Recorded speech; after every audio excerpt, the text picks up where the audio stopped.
Welcome to the Hope for Parents with Struggling Teens podcast. I'm Brandon Jaffe. Join us as we explore relationship and mental health issues by weeding out the trends in the mental health industry to uncover what truly works in improving our emotional well-being and relationships. At Inspired Resolutions Counseling, we specialize in providing interventions and resources for families with teens, focusing on topics such as teen mental health, parenting challenges, and family dynamics.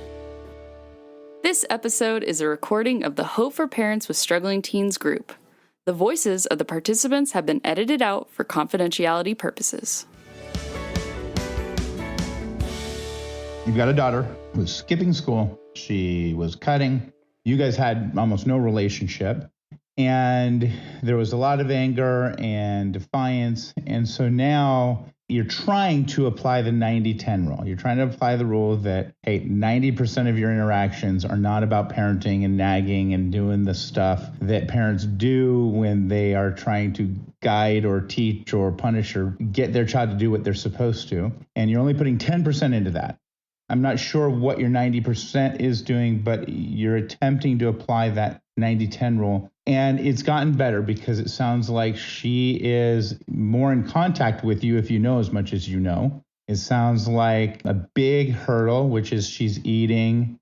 She's a part of the family to some extent, it sounds like. And then you have pretty big wins, right? Because the relationship in the house is changing. She's responding to it. But she's still cutting occasionally. And she skips school sometimes.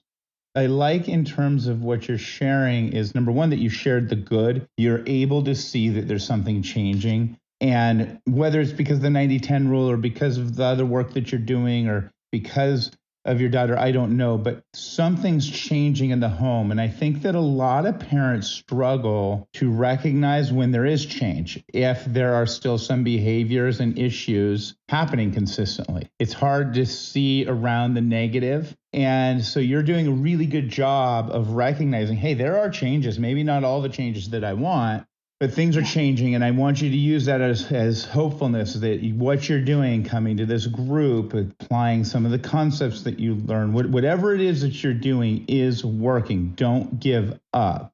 You aren't responsible for changing all the issues that are going on. And I specifically want to talk about cutting first.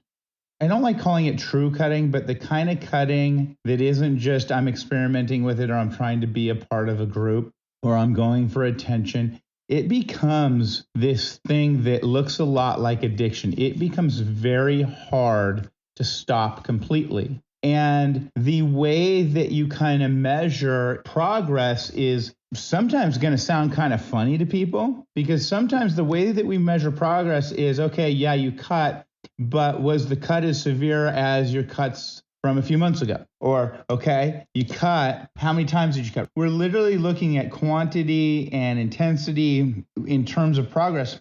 And that's hard for people to understand. And then the idea that cutting, for somebody who's truly cutting for emotional reasons, becomes it becomes almost addictive is mind-blowing to some people. And I've had parents before get really angry because they spend all this money and the child is making progress in therapy in terms of the treatment plan and other areas of their life, and the cutting doesn't go away for quite some time. And I've witnessed parents saying, okay, well, if you're not going to stop cutting, I'm not going to send you to therapy. And then therapy becomes a problem, or we're going to punish or take away or do all these different things regarding cutting. And this is really hard. You do have to acknowledge, offer resources, and even set boundaries when it comes to cutting. But there's only so many boundaries that you can set.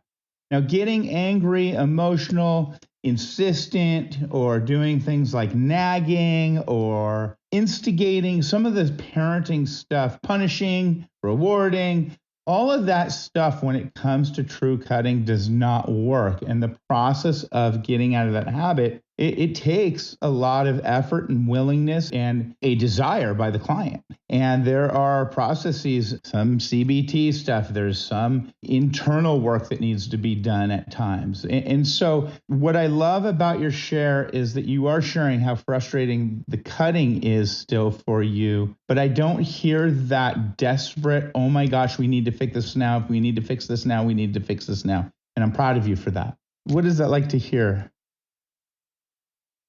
We've got a few things to unpack there that I really like you're saying in response to acknowledging that there is progress. And number one, you're not alone in fearing.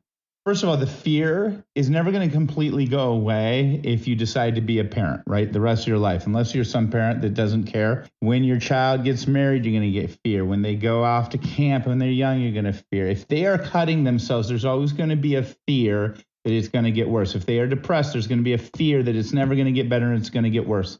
No therapist, no life coach on the face of the planet can get parents to just not have fears for their children. Those fears are healthy, they're good, they're right. The problem becomes when your fears are persistent and constant and getting in the way of your other relationships, getting in the way of work, getting in the way of the marriage, getting in the way of your sleep. That's when it's time to ask for help. So I can't help you get rid of the fears altogether, but you gave a couple of very specific fears, and I love them. Number one, is this good period just a fluke? Is this just temporary? Now, I'm going to kind of give a really cruel answer to that, and I'm going to say, yes, it is temporary. No, it is not a fluke. And the reason it's temporary is because we are all going through cycles, ups and downs. I have good days. I have bad days. Some of the things that I'm working on internally in my life, man, I get to a place where I feel really good about it. And then I have to get more motivation and work on it again. And so we don't want to think of the progress in relationship, the progress in mental health as this strictly linear progression line. What it is it's a cycle. And we hope that the cycles become smaller if they're negative. We hope that they become more frequent. The positive cycles become more frequent. We hope, like with the cutting, that the cycle of cutting becomes less, right? We hope someday it's totally gone, but we acknowledge, wow, it's getting better because it's less. When you have a depressed child and they're in a good state and the depression seems to have gone away, well, they're going to have a down state again at some point.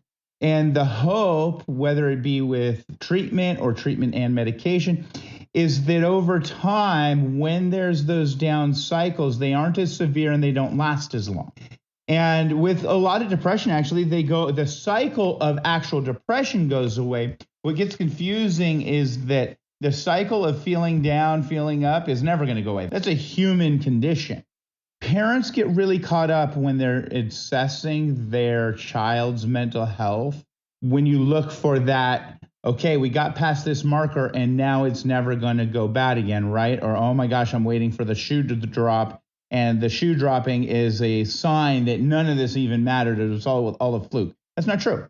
When I'm working with addicts, I tell them this when they relapse under my care. If you were truly in recovery, learning and trying to gain not just knowledge, but better habits, and you were implementing recovery concepts actually into your life, your relapse can never take that away, can't take that growth away. You're still going to do some damage. You got to rebuild and get sober again. And you might have to fix some things from that relapse. However, nobody can take the seeds planted in the growth that happened during recovery. And relapsing doesn't mean you're out of recovery. Well, same thing with all mental health, even relationship problems. Just because you have a period of time where it seems like, oh my gosh, everybody uses the term step back.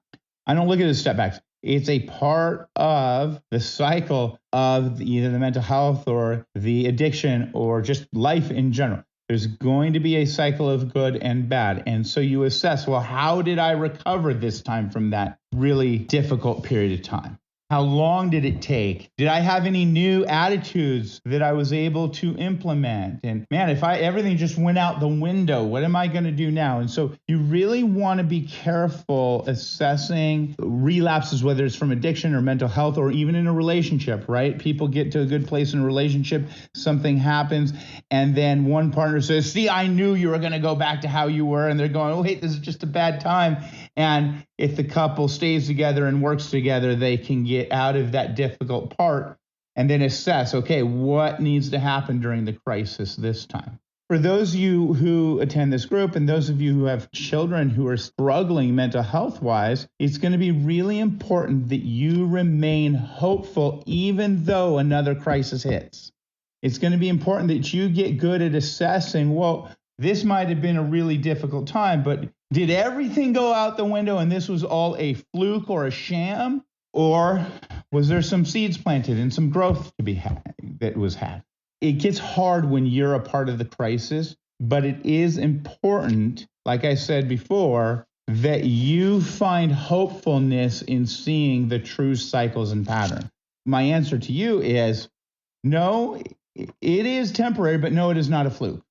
Just because there's some difficult times that keep popping up does not mean that all the care that your family's taken and all the work that you've done and all the work that your child's done is just null and void. And then you said something else that's pretty important. And this happens all the time, right? We, especially teenagers, but adults too, we get into crisis because bad things are happening in our life, or a relationship gets broken, or a job gets lost, or an injury happens, or some sort of crisis that we can't help happens, and our mental health falls apart. And then that issue gets resolved and our mental health comes back. Has anybody experienced something like that? We all have had that. Of course, when we lose something and we get it back, we feel better. And it gets confusing for parents. And I will say there are some teens, there are some adults who become dependent on relationship. And if that's what's going on and your child's already getting help in therapy, that's something that they're going to have to bring into the therapy room, not you.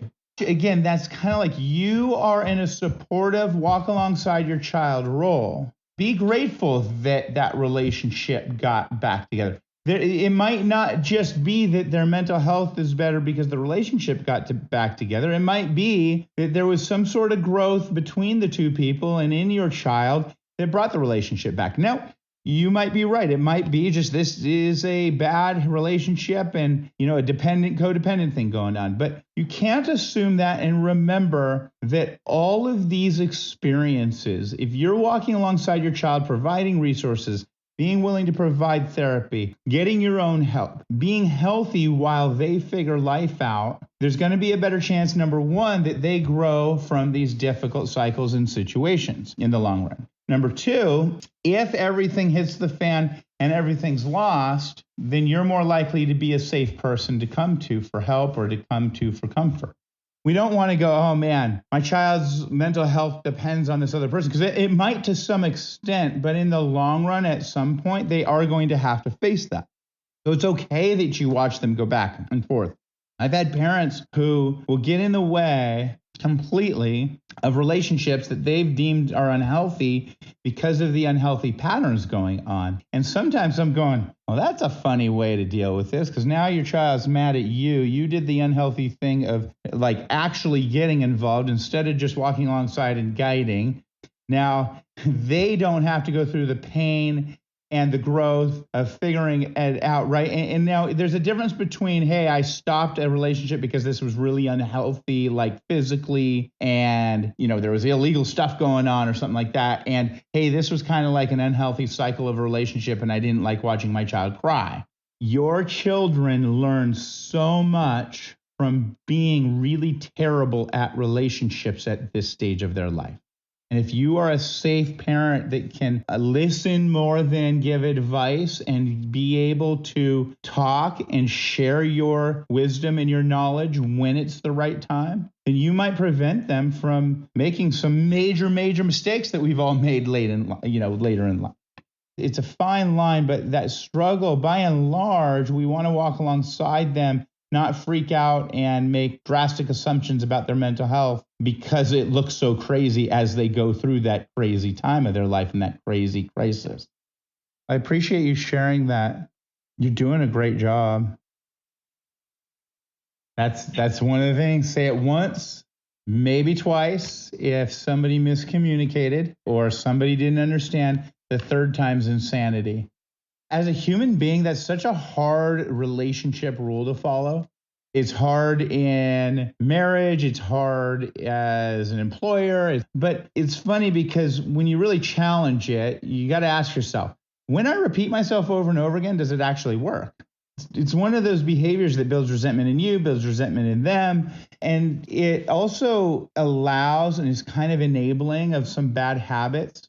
I had a parent come in and say, and I always ask, well, okay, is it working? And they said, yeah, it is working because I finally get them to do their homework. And I said, oh, okay. How many times do you have to say it? Well, I've got to say it, 1,000 times. And they were embellishing, or 20 times or whatever it was. I have to tell them to do their homework this many times, then they do their homework. And so, yes, it works. And I said, okay, what's kind of the tone and the vibe? Well, we're frustrated with each other. We're ticked. Okay. How are they doing in school, homework-wise? Well, sometimes they don't turn it in, and then sometimes I find out they didn't actually finish it, right? I'm going, okay, so you get them to actively do it, but not some sort of quality work. And then I said, so it sounds like it works because maybe they're getting more done than they would if you didn't have the nagging and repeat yourself 1,000 times. And they said, yeah. Okay, but it's not working so well that it's improving their grades, and it's not helping improve the relationship between you two, and it's not helping the other siblings and your husband with the vibe in the home. Everybody's kind of frustrated during this time. Why are you asking your child to do this over and over again? Well, because they need to get good grades. What are their grades? Well, the grades aren't good. And so I say, can I ask you again if this is working? And the parent was just like, oh, I guess it's not really working. Sometimes we have this sense that the nagging is working and the repeating ourselves over and over again is working. But when we really break it down, I haven't found many, if any, circumstances where repeating yourself over and over again works. Unless you're trying to memorize something, unless you're trying to start a new behavior, but that's kind of self-motivated. It works if somebody is motivated. So if I say, hey, so-and-so, every day at this time, can you remind me of that concept I'm trying to implement into my life? And when they remind me, I say, hey, thank you. That I appreciate that. I did remember it, but it's nice to have this back and forth. Now what I'm doing is I'm actually instilling it into my mind. I'm rewiring my brain to remember this new behavior or this new concept that I'm trying to remember. But you see, that's got to come from my self-motivation. I'm asking for your help. What doesn't ever work is repeating yourself, trying to convince or teach somebody that doesn't want the information and is rejecting it. I know how hard it is to just stick to the once or twice. Because our brain says, okay, just one more time, please, just one more time. I'm just going to do it one more time. Have you guys ever experienced that? You know that you've already said it and you really want to say it again. So you say it the second time and then you're like, but just one more time. I'm just going to say it the third time, even though the third time's insanity. I very specifically say once, twice, third time's insanity. It's not fourth time's insanity, because what I found over the years is the insanity of starting to resent, starting to get frustrated, the insanity of pushing the other person, making them have ill will, starts on that third time. Does anybody have an example of something that you really cannot get yourself to stop repeating? That is such a good example of this. This idea, I need you to do what's best for your studies and your life. You're not making it important to remember, but I'm going to nag you and I'm going to remind you, and I'm going to be pretty ticked off while I remind you day after day, 1,000 times a day. And then when you still forget that thing that I nagged you to bring, I am even going to not just resent you, but I'm going to remind you of how bad you are. I'm going to remind you how frustrating. In fact, I'm going to take it personally. I put so much work into trying to get you to remember that thing, and you didn't remember it. And so now I take that personally. I'm mad at you, and how dare you be mad at me? I'm just trying to help you. And look, You're the one who didn't turn in your homework assignment that I said to turn in 1,000 times.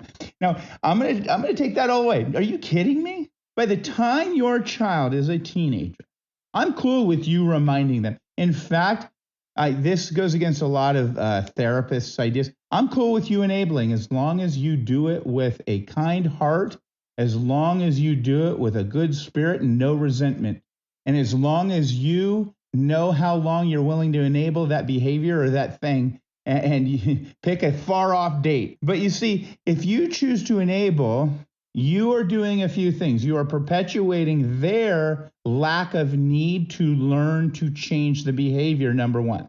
Enabling, believe it or not, it makes it less likely. I shouldn't say prevents. Still the other person's job.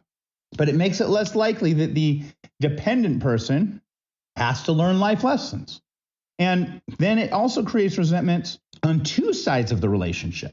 And then the other thing that it does is it creates it's like this almost numbness in the other person. If I know that I can rely all the time on being reminded for something, I become numb and I kind of push it out. It's not just that I'm being enabled. I psychologically would push it out and be like, why would I dedicate my brain to this if I don't need to?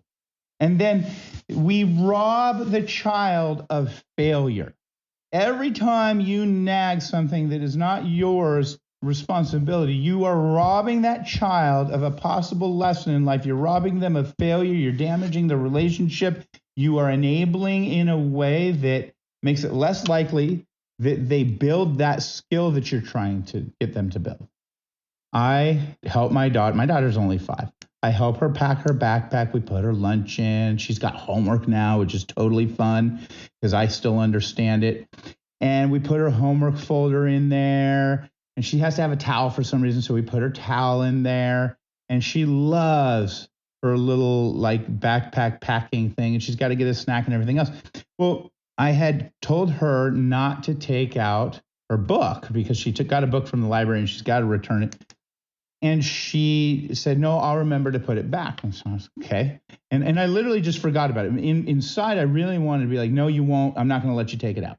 Now, so I let her take it out this morning. She wanted to read it to somebody or something like that. And I didn't even think about it. We went to school. Now, school's only 5 minutes away from my house. Drop her and some of the kiddos that I take. And she said, I don't have my book. And I know she wanted me to go get it. I said, I'm sorry, honey.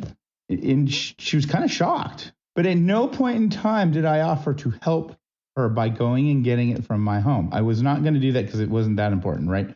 And it's okay. Like, I know she's not going to get in trouble, but I hope I can maintain that, right? I'm willing to help. I'm willing to say, hey, maybe don't take that out. At an early age, we begin those habits. Now, my dad brain, like I wanted to go home. I wanted to get it. Know what I really wanted to do? Does anybody know what I really, really, really wanted to do, what I had to stop myself from doing? I had to stop myself from saying, babe, I told you not to take it out of the backpack. Babe, where do you think that you put it? This is why I don't want you taking it out of the backpack. Why do I need to say that? And this is between her school, and her teacher. I'm going to offer all the support in the world, but all of that, like it was literally coming out of my mouth. I can't go to group tonight if I say this. Okay, I'm not going to say it. That's a silly example of it, but there's so many little ways that we enable, and we don't even recognize it. So many things that we nag and remind and remind and remind and remind. Your kid, it's so interesting to me when I get a parent who says, my child is brilliant. And then I find out that they remind and nag every little thing, right? Your child is so brilliant that they can't remember to put their homework in their backpack. That's not brilliant, right? And I know their child is IQ brilliant, but if they're enabled, that brilliance doesn't matter. Hopefully you're not going to go to the first day of college with them. And hopefully you're not going to just pass the baton and let some wife or husband take the enabling role, right? At the end of the day, it's easier to stop the small enabling acts. And the enabling acts are the constant nagging, the constant reminding, set boundaries and stay quiet. But when we try to practice that, say it once, say it twice, third time's insanity, Our emotions get the best of us. Justice gets the best of us, right? Because, yeah, but I wanted them to do something for me, so I needed them to do it. Instead of navigating around that and doing what's healthy and setting boundaries and following through, it's like, no, I'm going to nag to get what I want from them right now. And again, those habits started early on, didn't they? It's hard. I admire you. I'm glad that you do not step in anymore, and you don't keep reminding them, because you've got high schoolers, early on, before they're in high school, kids can remember all the stuff that they need. This is some really important skill, internal skills that we all, executive functioning skills that we all need. And I don't think parents realize that early on, sometimes you're enabling your fear of how they will respond to failure, your fear that if they make mistakes now, it's going to make them losers in the future. I don't think you guys always realize how much that might be getting in the way of very important skills, including the executive functioning skills that everybody's always talking about. Kids and food is a difficult thing. My mentality before I had a kid was, you just deal with it. You just give them what they're going to eat. I love how every single parent tells a story. Almost every single parent tells me stories about, oh, yeah, I just had to eat what was on my plate. I've even caught some of my friends saying stuff like that. And I'm going, I grew up with you. That's not true. Yeah, right. And so it is a thing, right? Kids' palates are changing. A lot of people don't realize their senses are like hyper senses. And there's all these reasons as their brain's developing that food is an issue. Now, I believe in having boundaries with food and following through. I don't think you should make 1,000 different things. And I do think it's okay if they say, I'm not going to eat, and they go to bed hungry every once in a while. And, so there's this balance of not enabling, but understanding developmentally what's going on. Does that make sense? And so eat your food, eat your food, eat your food. If you're saying that about anything, keep doing that. Do your homework, do your homework, do your homework, do your homework, do your homework. What is that a sign of? If you get anything out of this today, out of this group today, I want you to get this concept, okay? If I find that I'm repeating myself over and over again, eat your food, eat your food. Do your homework, do your homework, do your chores, do your chores, do your chores, pick up your room, pick up your room, pick up your room. If I find that going on in my life, number one, I'm obviously not following the say it once, say it twice, third times, but it's a sign that you have a boundary to set and you're not setting it. I would say this to anybody with little children, right? If your child refuses to eat and your boundary in your home is, hey, look, I'm going to cook things and you've got to eat it. You don't ever have to say eat your food again, right? If the boundary is, I know this sounds kind of silly, but if the boundary is you don't get the sweets if you don't eat, and I'm not making you other food until you eat the meal that I made you today, then you follow through with that. I'm not saying set that boundary, but set the boundary and follow through. If I have to say the same thing over and over again, it means I don't have a healthy boundary in place. I can't move on. I'm stuck. A lot of repeating yourself as a parent is because you are stuck. You don't know what to do. You're at an impasse with your children. That impasse doesn't just go away. You just end up sleeping on it and repeating it the next day. A blow up happens. You get distracted and focus on something else, and then you resolve the other thing, but you never resolve the initial insanity. So if it's food, hey, here's dinner. I don't have to say anything else because I've already set my boundaries. If my boundaries are, I'm not making you anything else. And I'm clearing the table at 7 o'clock. Then I give you the food. I clear the table at 7 o'clock. I put it in little baggies and I stick it in your lunch for the next day. I don't know. And when you have a temper tantrum because you're so hungry before you go to bed, I don't participate in that. I go, man. At most I say, man, yeah, being hungry is hard. I don't like that feeling either. I love you so much. Right? And you don't go make the food and you don't remind them, I told you to eat. I told you to eat. I told you to eat. You should have eaten. I'm going to fix it just this one time. But tomorrow you better, right? You guys all recognize some of these behaviors when your kids were younger? The homework thing. Come on, do your homework. You're not going to pass if you don't do your homework. I told you your homework. Look, you have a missing assignment. I told you to do your homework. You better do your homework. Do you have any homework tonight? You don't? Are you sure? Well, I'm going to check. Well, if you don't do your homework, you're not going out tomorrow. You didn't do all your homework. Why? Right? And then it keeps building and building and building. And then it turns into an argument. And then it turns into this thing where your child actually might not be doing their homework because of the nagging and the arguments that you're having. You know what they don't learn? Take responsibility, because your nagging and your insistence on saying things over and over again puts you in a primary spot, a visual spot where now you shouldn't be blamed, but you are blamed. You become the primary focus instead of the problem. They don't have to deal with, oh, I made the wrong choice. Now there's consequences that have nothing to do with mom and dad.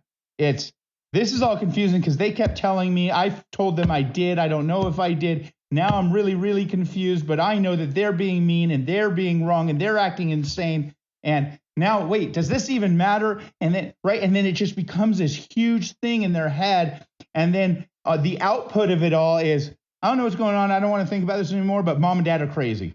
This is all their fault. And so your tone, your demeanor, the way you don't, if you nag or you don't nag, makes a difference in the long run in terms of letting them build their own skills, their own identity, their own accountability for things. Who else is willing to check in for us tonight?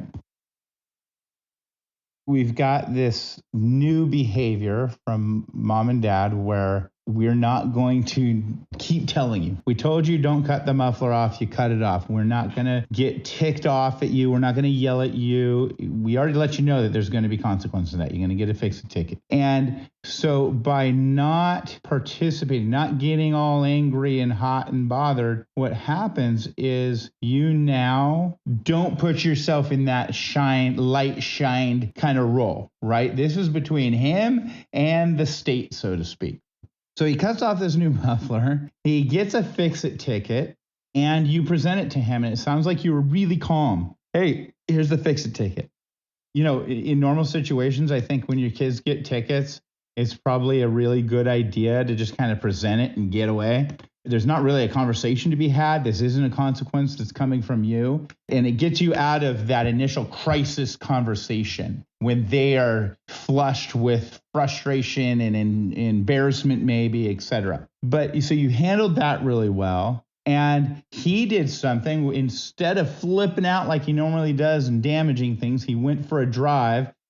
He's got this thing between him and, like I said, the county or the state or whoever issues these tickets. This isn't on mom and dad. Now, there might be a fight if I can't afford it and I need money. But if you haven't set this precedent of enabling by giving money for every mistake, then that conversation's probably not going to happen. And you become the good guy. Now, here's my favorite part of the story. Mom's response was so cool, calm, and collected. No, I told you so. And when he's like, gosh, all I do is pay for things like this. All I do is work to pay for things like this. It's not, well, yeah, look what you did. You chose this, all right? Mom did not use that as a teaching moment. Mom used that as a connection moment. Yeah, that sucks. It does not feel good to spend your money on things like tickets. And that is so hard for parents to do. It is so dang hard for parents just to empathize when there's a great teaching moment right on their lips, right in front of them.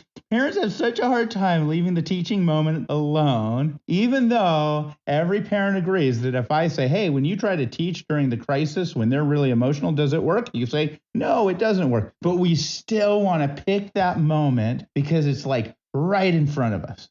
It's kind of like fruit from the poisonous tree. It doesn't matter what you say during that crisis moment. All that's going to happen is bad. It's not going to be good. But the moment you empathize, let it go, wait for a decent moment to address the parental things, you just made yourself more influential. You made it far more likely that you plant a seed, that you stay out of the role of being in the limelight, that you stay out of the role of villain. And just that decision alone could multiply your influence over your child in the long run 1,000-fold. I'm so proud of you, and I'm so glad that you were willing to share that tonight. It is so hard to not capitalize on every parenting teaching moment, isn't it? I'm going to challenge you guys this week to kind of think about, are there moments that you're still just digging in and you don't need to? Are there moments that you're trying to teach a lesson when you could have just stayed quiet?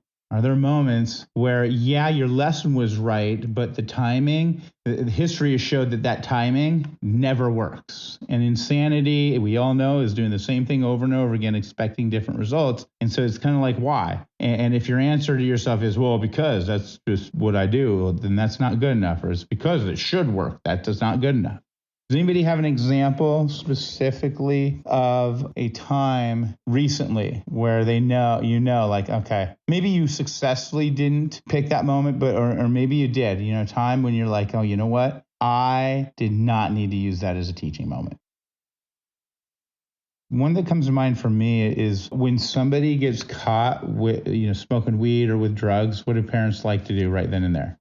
Teach all about why drugs are bad and, I didn't teach you, I didn't raise you this way and that whole thing. And that's not a moment that you're very influential. It feels like you might be influential if they're scared, if they're not used to getting caught and they're worried about the ramifications of it. It'll seem like it's effective, but that's not a good moment to have that talk.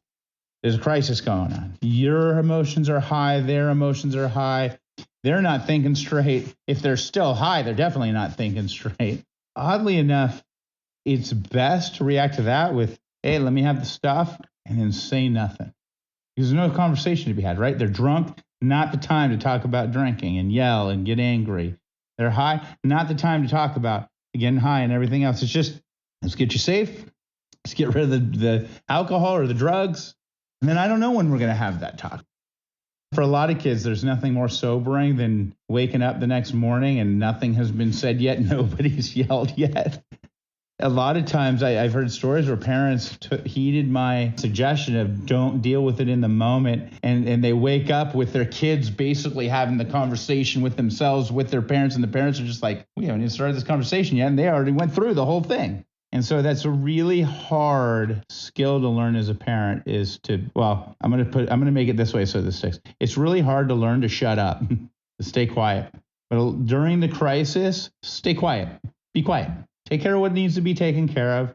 Leap on it. Be quiet. Don't say things over and over again. If you say it during the crisis, then it's already going to be monotonous when you say it when they're receptive.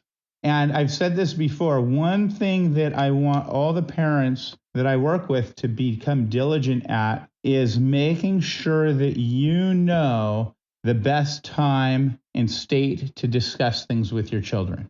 For me, when I was younger, I remember it was with my dad in the car. For whatever reason, when he would talk, I'm going to listen to anything during that time. Look for signs that, hey, this is a good time to talk to my child. I've had parents who say, there is no good time. Work with me for a while and figure out a good time. And in time, figure out the good time. So don't just jump to there is never a good time. Because once you stop having insane conversations, once you stop responding emotionally, once you set boundaries in a healthy way, you're going to open up space to see the healthy, good times to communicate difficult things with your child. Okay, make sense? Does anybody else have anything they'd like to share tonight? And I think this is a conundrum. Okay, so your daughter got caught smoking in the bathroom, and she's saying, I wasn't actually smoking. It was my friend. I wasn't doing anything, and I got in trouble. A lot of parents want to get into the weeds of, do I trust them? Don't I trust them? And then you second guess yourself. And I don't know, whatever your history is, you might be in a place with your child where you're going, I can't trust my child because they lie often. There's this push where you have to convince them to regain your trust. And we play all these little games as parents regarding trust. But at the end of the day, people say, oh, once trust is broken, it's so hard to regain it. And that's true. And it's hard to regain it because after a pattern's been set, for that pattern to break, we have to experience it for a very long period of time before we actually trust our kid, trust whoever it is that had the pattern of lying. And so I think that there's this fallacy. You can have a relationship with your child. You can be empathetic and comfort them when they get in trouble, even if they lie. You don't have to participate in the lies. You don't have to react to the lies. You can set boundaries regarding the lies. And so in this case, there's already a consequence by the school. And if she's saying it wasn't my fault, you got to ask yourself, well, is me digging in and saying, I think you're lying, prove it? That's probably not going to help. You saying, oh, I totally trust you and I'm going to fight for you. Well, that's not going to help. And so in this case, it's probably healthier just to let it go. Now I know I need to be aware and pay attention to whether or not my child's bringing paraphernalia and things into my home. I might need to set a boundary. If I start seeing a pattern, I start seeing those things. And so one thing that parents really struggle with is I'm going to set a boundary while not yelling at you and not flipping out at you. And my lack of trust in you doesn't have to mean that I break my relationship with you. And I don't have to keep saying, I don't believe you, I don't believe you. The proof's in the pudding. If you don't trust them, set boundaries. Doesn't mean you have to be cold and mean about it.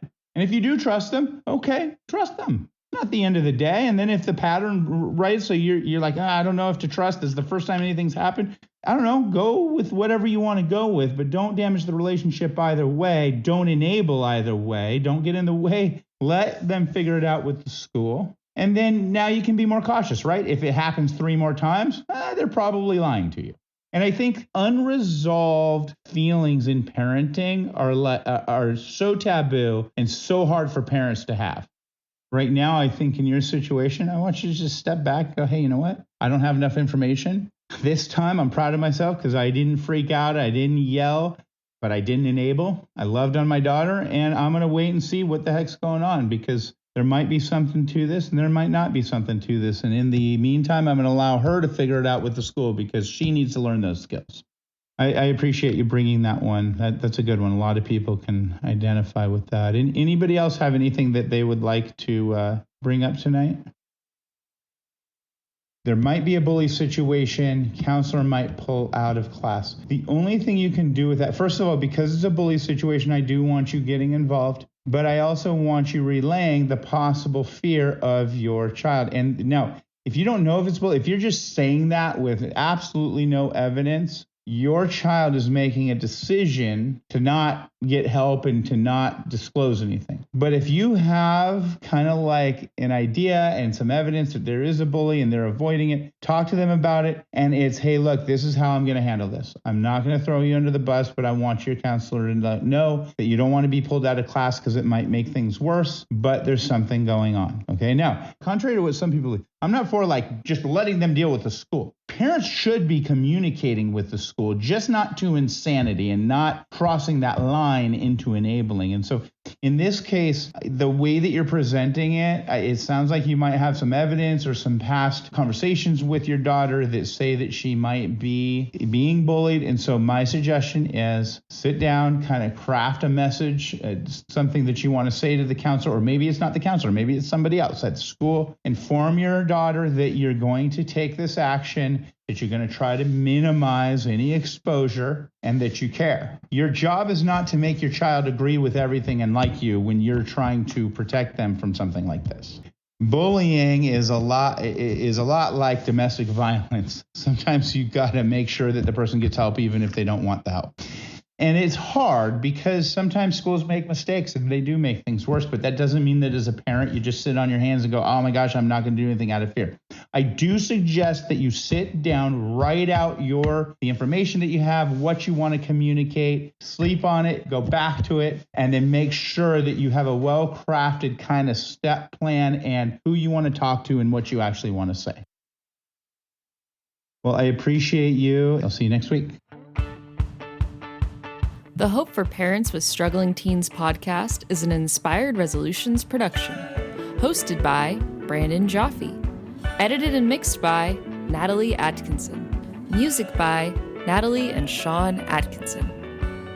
Inspired Resolutions Counseling is based in Yorba Linda, California. Whether you're interested in joining our group, seeking therapy services, or exploring more of our resources, you can find us on our website, Instagram, Facebook, or YouTube at Inspired Resolutions Counseling.